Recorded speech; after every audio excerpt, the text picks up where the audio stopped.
Oh gosh, am I not allowed to breathe?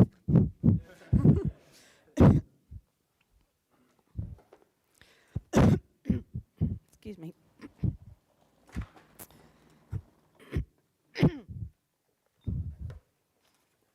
I was looking for a chance during the worship to go out and get a drink of water, and I couldn't find an opportunity because I just wanted to sing all the songs that we were singing. Thank you. Oh, got a lot of props this morning. Okay, are you ready for a story? It's a story of love and adventure and peril and rescue. Okay, so once upon a time, there were two students in Liverpool, a musician, that was me, a physicist, that was Mark, and they fell in love and they got married. Now, Johnny Stamen suggested this morning that might perhaps have been 200 years ago. I was a bit insulted by that. It wasn't 200 years ago, but it was quite a large fraction of 200 years ago. It's okay.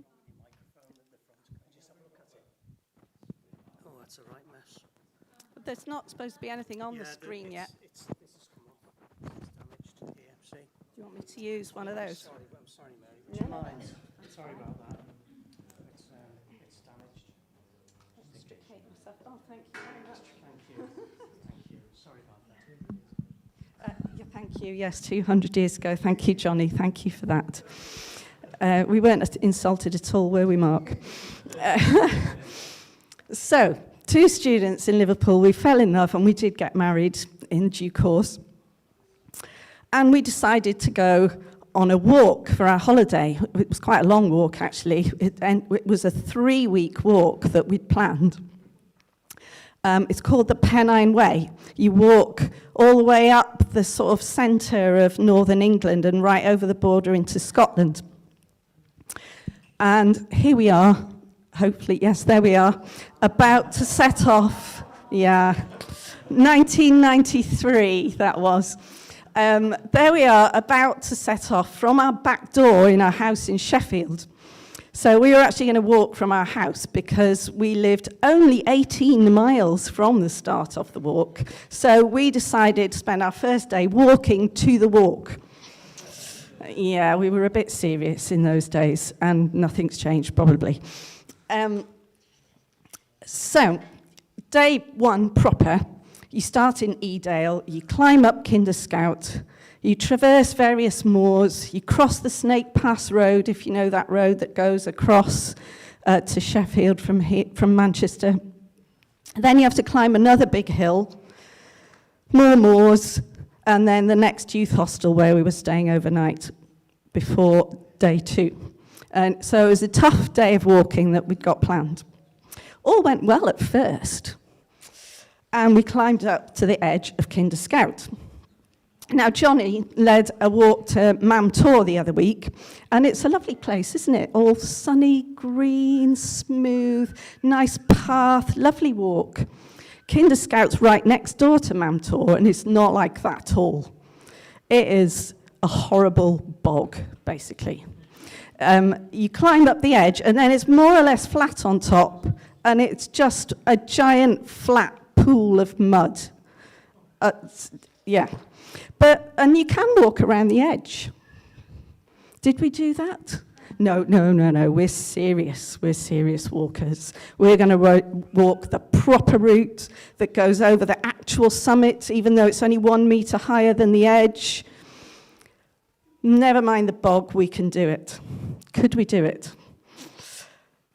It was only a matter of time before one of us sank in the mud, and it was Mark. You laugh, and we can laugh now.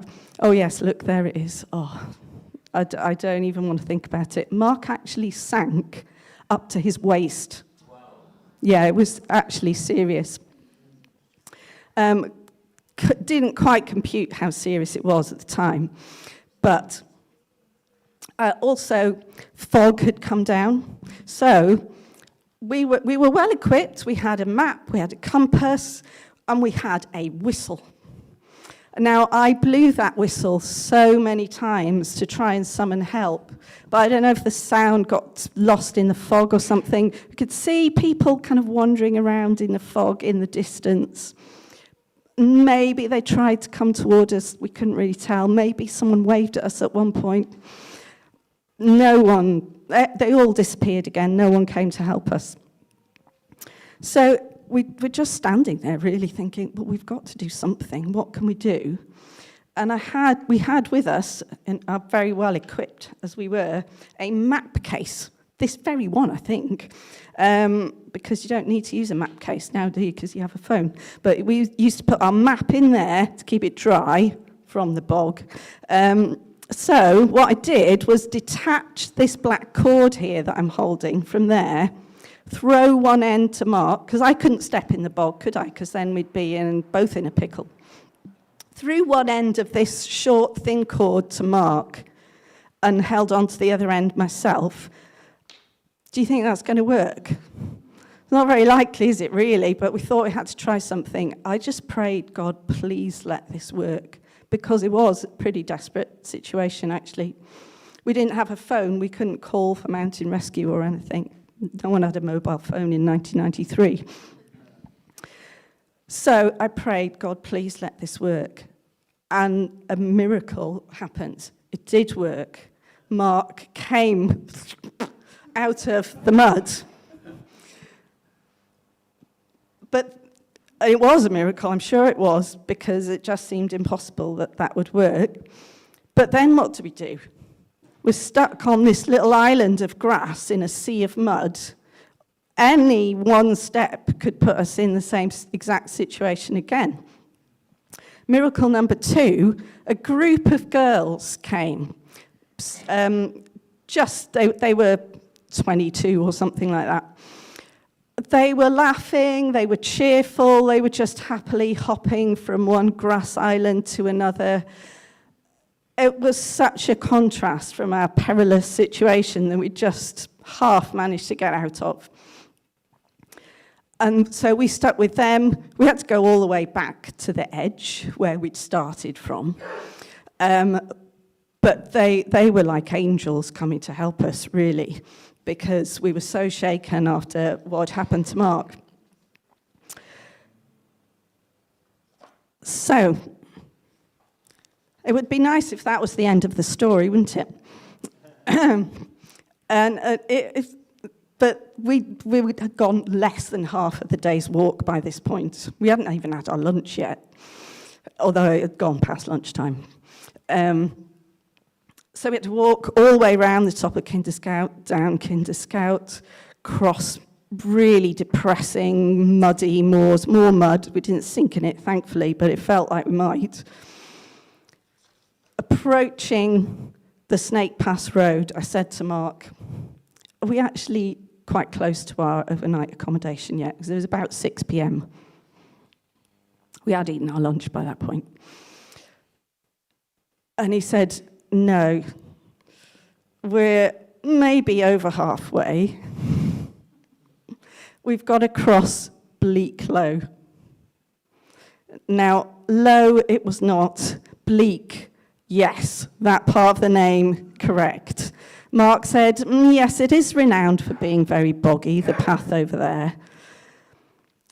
And have you ever reached that point in your life where you think, right, life has thrown enough at me now, that's enough, I can't face this next challenge. I just can't. So, but Mark said, well, I know they've been planning to build paths. There might be a path. I'm sure it won't be as bad as Kinder Scout. Well, not as bad means sinking up to your thighs, not your waist, doesn't it? So it's not saying much. Not as bad, might be a path. I didn't feel very encouraged. And I wish I could say that I was praying with every step, God, please let there be a path, please let there be a path. But I was too tired to do that. I was just putting one foot in front of the other. So we approached the Snake Pass Road. And what was on the other side?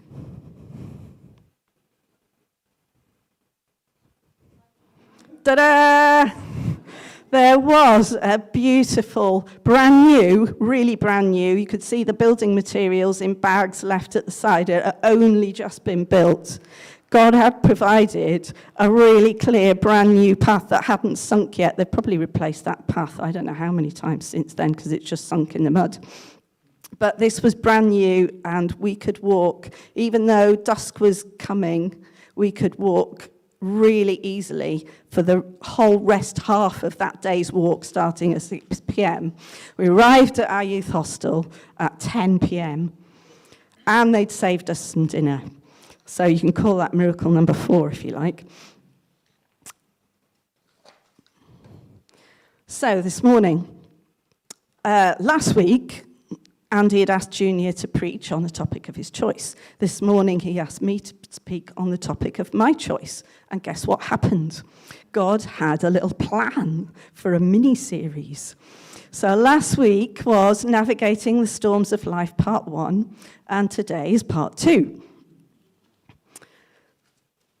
Mark and I thought we were going for a fun and exhilarating walk, but trouble came. Trouble does come. We will face horrible, difficult situations in our lives. Jesus said it, didn't he? And we've heard it this morning as well. I've said these things to you, that in me you may have peace. In the world you'll have tribulation, but take heart, I've overcome the world. How do we cope? How do we find that peace? I really feel like I've been standing in that peace this morning, but that's not always the case, is it? How do we prepare ourselves for when these trials come? Jesus' parable of the sower. Plants with no roots are destroyed by the hot sun. How do we make sure our roots go deep enough to sustain us through difficulties? Now, the boggy trial situation came to me in February 2020. My sons had both left home the autumn before, and that for me, that was fantastic. I loved it. No dirty socks around the house, things that I put down stayed where I put them. You might think I did really miss them, obviously. But there were lots of aspects that I didn't miss. And I was really happy that they were independent and living their lives. But then they really started to struggle. And they actually both came home in February 2020, really struggling and not able to cope with where they'd been. So that was really, really hard. Obviously, it wasn't as hard for me as it was for them, but it is really hard to watch people struggling and just not really be able to do anything concrete to help or change their situation. And we had a lodger living with us at the time who was also suffering with depression and anxiety, and she stayed in her room most of the time, crying or shouting on the phone, so it was hard. It was really hard. And then the Bleaklow Hill moment, okay, all of this stuff I'm just about coping with, but then lockdown came. What? I have to deal with this as well? I can't save the 3 people from the trouble they're having in my house. Now I'm a Christian, so I've got to save the world. That's too much. I can't do that.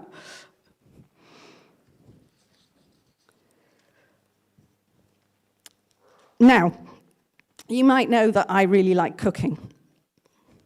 It's mostly that I like eating, actually. So have you ever had that experience where you've sat at your dinner table at the end of the day, you're really tired, and you're just thinking, well, where's my dinner? I really need my dinner now. And it's not there, because you've got to cook it. And that's how I've come to enjoy cooking, really. So I really, really want to eat good food that's healthy and is going to sustain me. Okay, I'm going to have to cook it myself then. And it's a similar feeling for me when lockdown hit.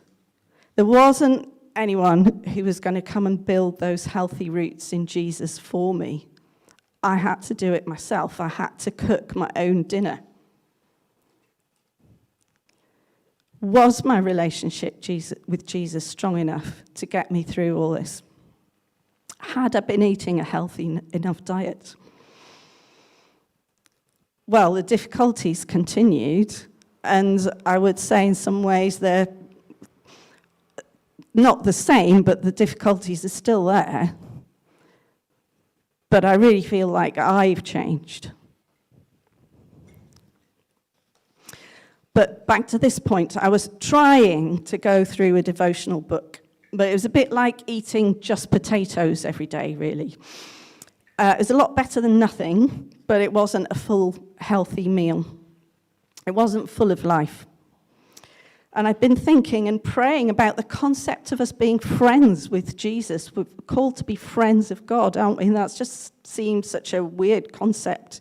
It's God. How can you be friends with him? I'm not that great at building friendships. I'm not that confident at it. How can I build a friendship with God? God was really kind to us at Bleaklow. It was like he'd prepared a miraculous takeaway dinner for us. But in this lockdown situation, I felt that God had equipped me with some things, a giant pile of paving stones to lay a path maybe, but I needed to lay those stones myself with his help and guidance. I got all the ingredients and instructions. He was going to help me assemble my own dinner. What were the ingredients? So I went back to my book, and I actually read the introduction. Serious. Who does that? Who reads the introduction? Well, it's quite helpful in this instance. Surprise, surprise. Tim Keller had some helpful suggestions. He said, the Psalms are divinely ordained way to learn devotion to God. They anticipate and train you for every possible spiritual, social, and emotional condition, to face each situation in the way that the psalm writers do. Sounds useful. The Psalms help us see God, help us understand more deeply who he really is. The Psalms were Jesus' songbook. So we are to put our own prayers inside the Psalms and approach God in that way. So that's what I started to try and do. And I found it so helpful that I want to share some of that with you as well. Junior encouraged us last week to let God be our comfort. And that's what looking at the Psalms has helped me to do. The situation, as I said, hasn't changed that much, but I've learned more how to dig my roots deep into my relationship with Jesus and really be strengthened by that. So I picked Psalm 77 because I think it must have been written in one of those desperate moments at the bottom of Bleaklow Hill, thinking, I can't face it anymore. And it's a psalm of two halves. Up to verse 10, the focus is on ourselves. And after that, it switches around and the focus turns onto God and who he is. So, verse 1, I cry aloud to God, and he will hear me. That's our choice number one, isn't it? I reached a point where I just was saying to myself, okay, I understand why people give up on God now. I actually have to make a deliberate choice here. Am I going to keep following God? We have to make that choice. Choose God. Verse 2. In the day of trouble I seek the Lord. In the night my hand is stretched out without wearying. My soul refuses to be comforted. So the writer's starting to describe how they're crying out to God, really going for it, body, soul, voice, and mind engaged. Prayers said in the mind can quickly become daydreams. But those said with soul and body awaken us to personal encounter. That's what we're after, isn't it? Personal encounter. Daydreams are not going to help us. So our second ingredient, cry out with all you have. Use as much creativity as you can to cry out to God. To stop me from daydreaming, what I use is a notebook and some coloured pens. So this is my current notebook. You can see my coloured pens. I like to use a different colour every day because that makes me excited. Whatever holds your attention and makes you enjoy the process, do that. And I also like drawing, actually, and I'm not going to make any of you draw. Don't panic. No one has to draw if they don't want to, but it helps me. And these were the first two drawings that I did when I started to really turn to God and dig into him. And I think I was trying to say, God, help me, get me out of this. I just don't want to be here anymore.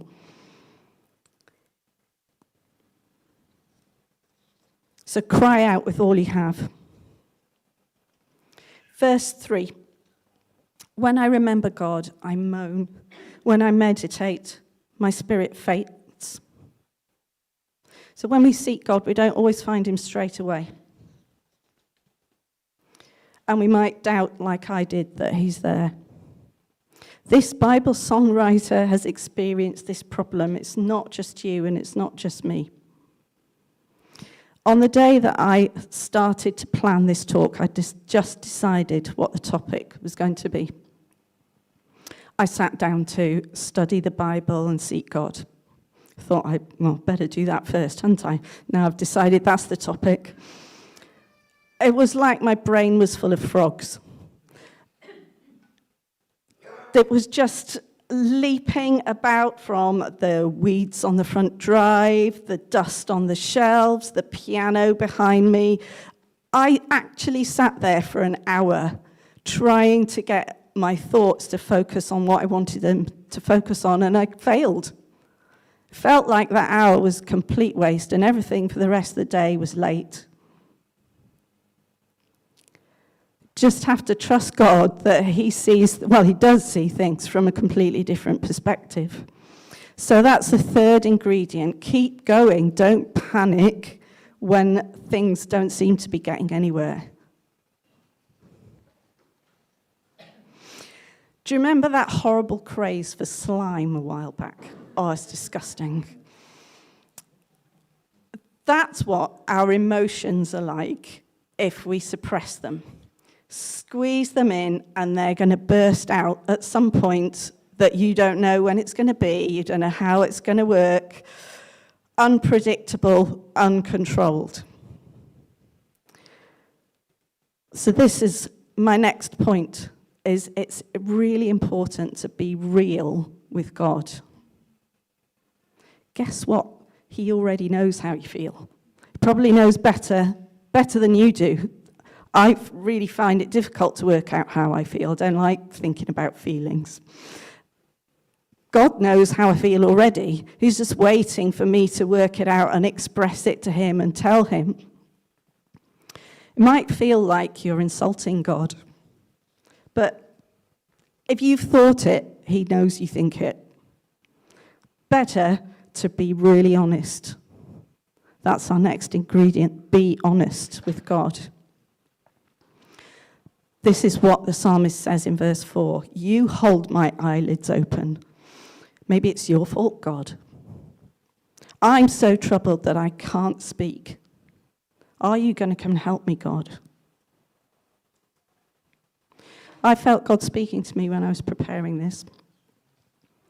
I felt he was saying that there are some of us here who don't dare to admit to ourselves that whatever's gone wrong is God's fault. Could that be you?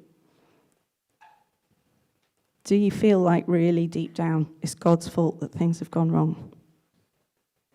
He knows already that you feel like that. You can tell him that's what you feel like.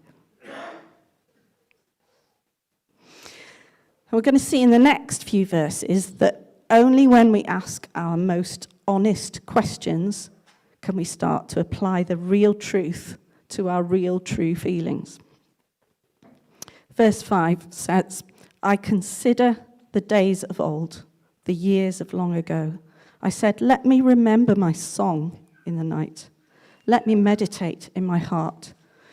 Then my spirit made a diligent search. Will the Lord spurn forever and never again be favorable? Has his steadfast love forever ceased? Are his promises at an end for all time? Has God forgotten to be gracious? Has he in anger shut up his compassion? So we're looking back to times when we'd sung with joy in God's presence, felt close to God in our heart. And this writer is really moaning at God that it seems forever to have gone. They've lost it.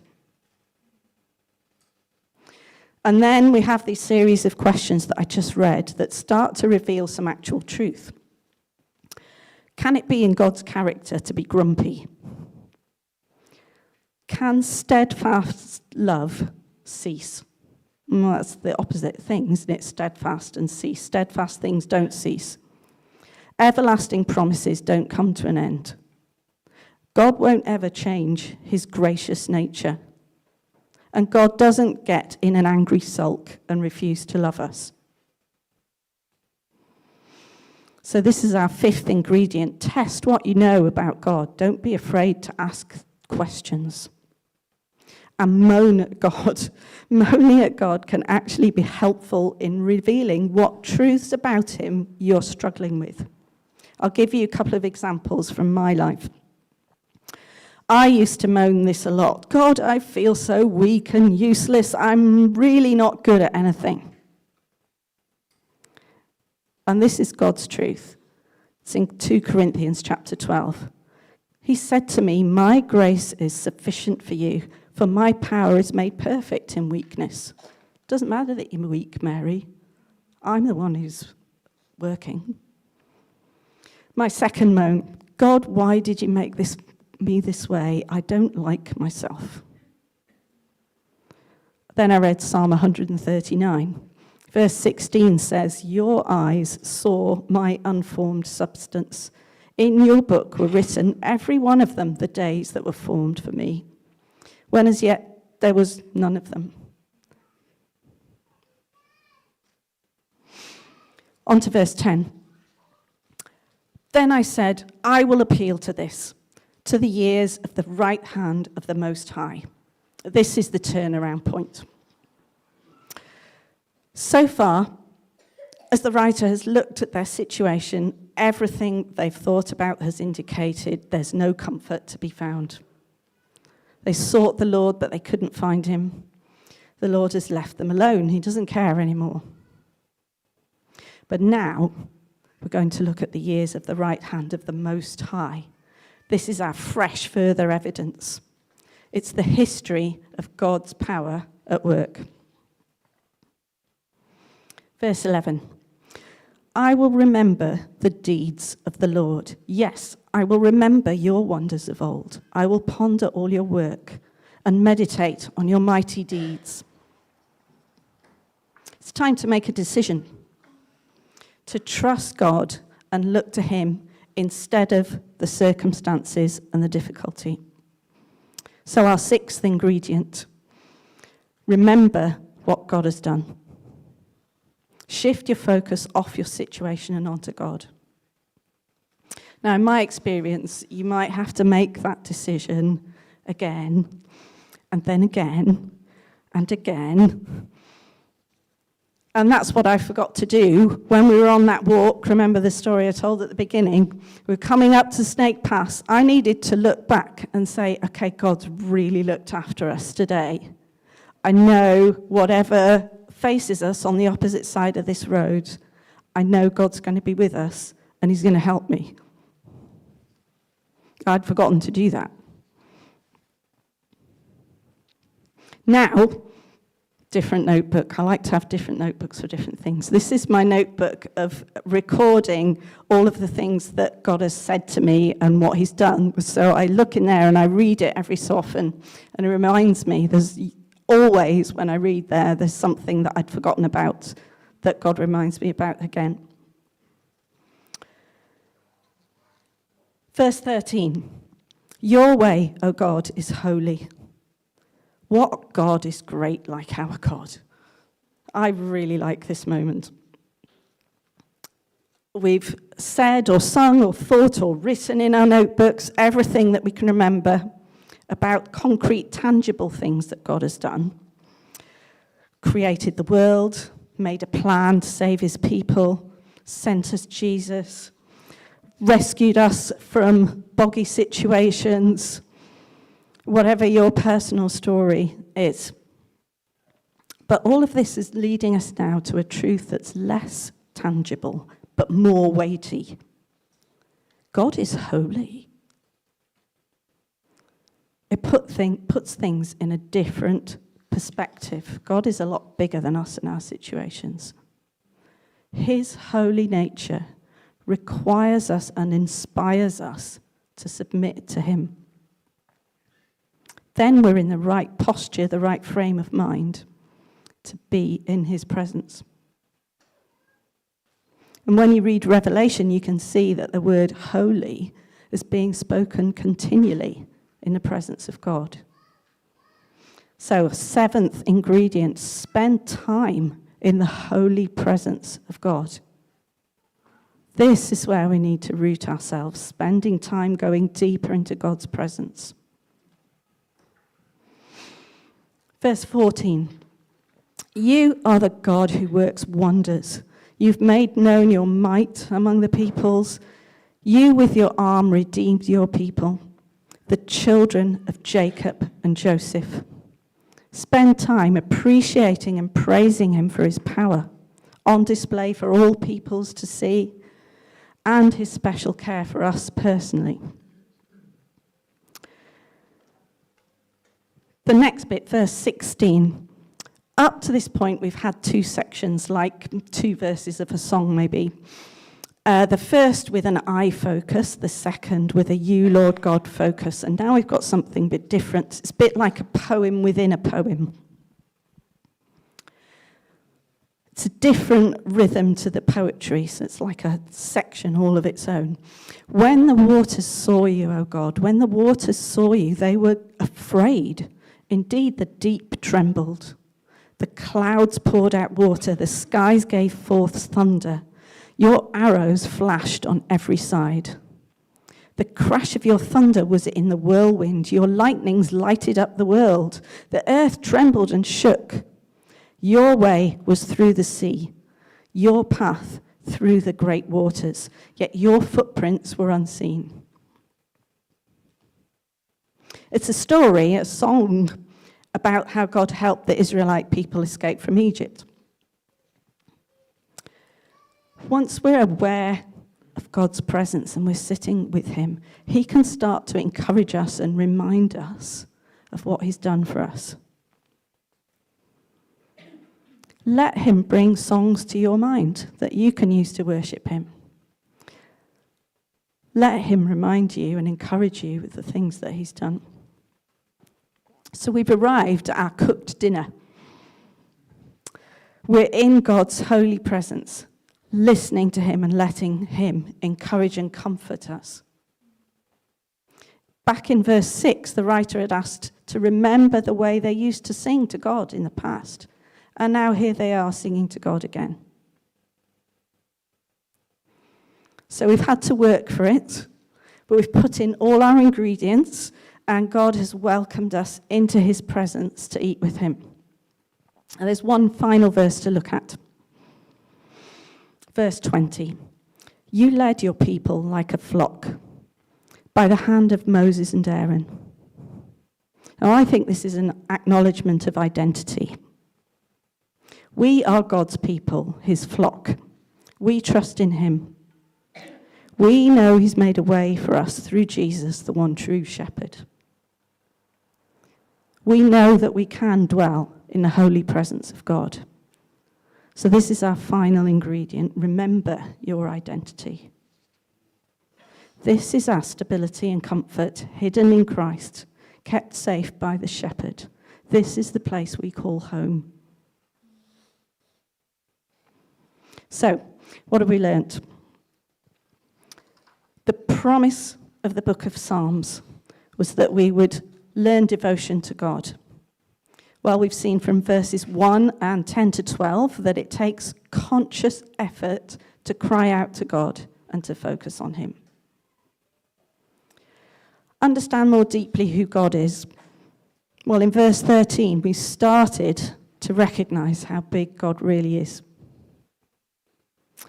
Talk with God like psalm writers and like Jesus himself did. In verses 14 to 19, we've soaked in God's presence. We've praised him. We've received comfort and inspiration from him. Get trained to deal with anything the world would throw at us. Well, by spending time in God's presence, we confirm our identity.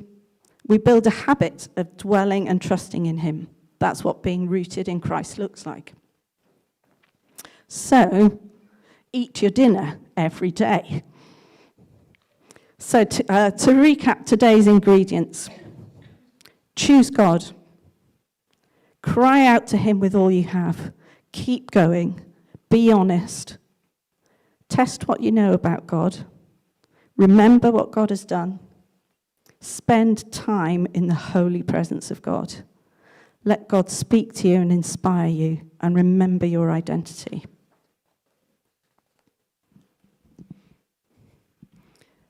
If you want to, you can start today. If you want to do it the way I do, I have some notebooks that I can give away. I have some coloured pens I can give away if anyone wants to make a start on. I have 2 copies of this book that you can take if you want to. If anyone feels like, well, I'd kind of quite like to do something like that, but I don't know, I'm not confident to do it on my own, I have some time. I can do that with you. Or if you're really confident with it already, find someone else who isn't and help them. And anyone who's dealing with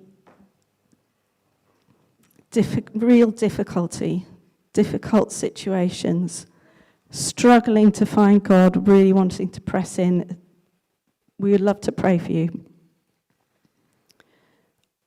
There'll be people at the front who can pray, or pray with someone sitting near you, but we would love to ask God's presence to come and help us.